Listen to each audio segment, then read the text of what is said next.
The storm raged against the cliffs of Eldwind, lightning cracking the midnight sky. Below, in a hidden cove, two figures stood in uneasy silence. One wore the armor of the Serevian knights, its silver glint dulled by the rain. The other, cloaked in the black garb of a shadowborn assassin, regarded their counterpart with narrowed eyes.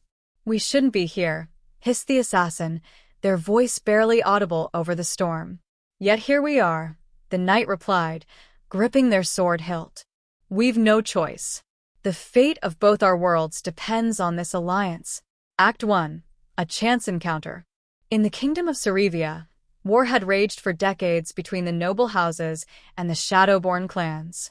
The noble houses ruled the lands above, while the shadowborn thrived in the labyrinthine underworld beneath the cities. Generations of mistrust and bloodshed had forged an unbridgeable chasm between them, until now. Lady Kale of Serevia, a skilled diplomat and warrior, had been summoned to the capital with an unusual task: to negotiate peace with the shadowborn. The king's council had intercepted troubling reports of an ancient force known as the Umbral Tide, rising in the Far East. If left unchecked, it would consume both their worlds. The shadowborn had sent their emissary, an enigmatic assassin named Darian, to discuss terms. Kale's initial meeting with Darian was tense. They met in the neutral territory of Greymere, a barren wasteland. The assassin was blunt and distrustful, his words dripping with disdain for the nobility.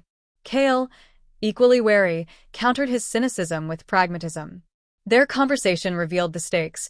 The Umbral Tide was a force neither kingdom could defeat alone. Despite their mutual dislike, they agreed to join forces.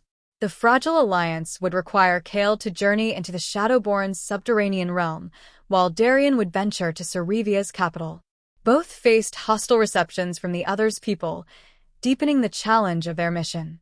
Act 2. Uneasy allies. The journey into the Shadowborn's underworld was fraught with danger. Kale descended into a maze of tunnels, her every move watched by Shadowborn sentries. Darian guided her through the darkness, his sharp wit and sarcasm masking his unease. "You're awfully quiet for someone who usually has so much to say," Kale remarked as they traversed a narrow bridge over an underground chasm. "I'm saving my breath," Darian shot back, "just in case I have to save your life." In the capital of Serevia, Darian faced his own challenges. The knights regarded him with open hostility, their hands never straying far from their weapons. The king himself, though reluctantly supportive of the alliance, made it clear that Darian's presence was tolerated only out of necessity. Despite their differences, Kale and Darian began to find moments of understanding. When Kale saved Darian from an ambush by rogue Shadowborn, he begrudgingly admitted her skill. Likewise, when Darian uncovered a nobleman's plot to sabotage the alliance, Kale began to see the assassin as more than just a hired killer. Act 3. The Umbral Tide. As Kale and Darian gathered their respective forces, the true nature of the Umbral Tide became clear. It was not merely an army but a sentient darkness, capable of corrupting minds and turning allies into enemies. To defeat it, they would need to retrieve the Shard of Lumora, an ancient artifact hidden deep within the ruins of Eldwind. The final leg of their journey brought them to the ruins, where Shadowborn warriors and Serevian knights fought side by side against the Tide's minions. The alliance, though fragile, was tested and strengthened in the heat of battle. Within the ruins, Kale and Darian faced the Tide's core, a being of pure darkness. The Shard of Lumora lay at its heart, but retrieving it required both of them to overcome their greatest fears. For Kale, it was the fear of losing her people. For Darian, it was the fear of betrayal. Together, they faced the darkness and emerged victorious, the Shard's light banishing the Tide.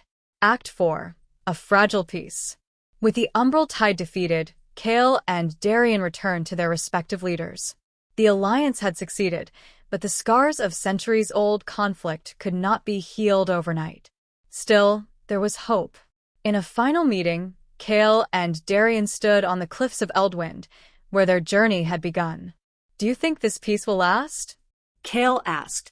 Darian shrugged. "It's a start. Fragile, but it's better than nothing. Kale extended her hand. Then let's make it stronger.